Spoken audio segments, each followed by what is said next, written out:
wants to claim all the credit, but is criticised for leaving out Catherine and William's assistance. Harry has recently been under fire for leading the public to believe that he is solely responsible for the charges of mental illness about his supposed attempt to grab the spotlight. She explained everything in a column for News.com. Australia also introduced the topic by criticising Prince Harry for disclosing all but the genuine significance of the Invictus Games. The key role the royal family and Harry's membership in that family have played in the Invictus Games, she was reported as saying, is almost entirely omitted, cleanly overlooked, and completely and utterly glossed over in the film. It should be mentioned that this series would leave an impression on someone who watched it without much prior knowledge of the games. She also included the same Invictus origin narrative, while firmly believing that the entire Beautiful Cat ensemble was produced by a man named Harry who had kids and pets in the middle of a piece. Harry resolves to use this platform to support veterans and returning military members after being sent home after a second tour of duty in Afghanistan. Describe this platform. She afterwards inquired because this had never been brought up,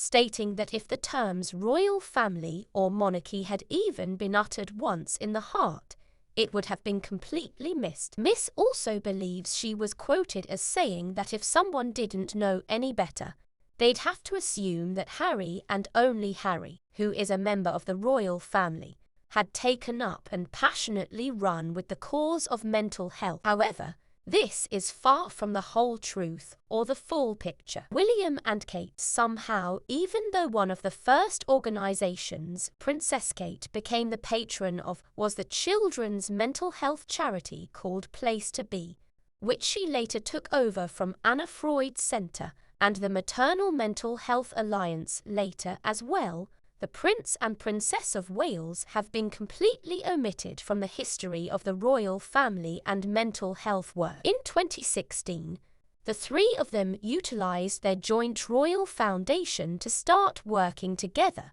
not just Harry, but also his brother and sister-in-law. Miss Elser shot back by saying not to mention, even Prince William has come out with an admission about Princess Diana's death at the time. He admitted to feeling pain like no other. Wasn't just Harry, but also William and Kate working away at the mental health coalface, she later added before concluding. She also added, and yet all of this is missing from Heart, with the story being presented one where Harry was the sole HRH to spearhead to reframe the conversation around and to destigmatize mental health.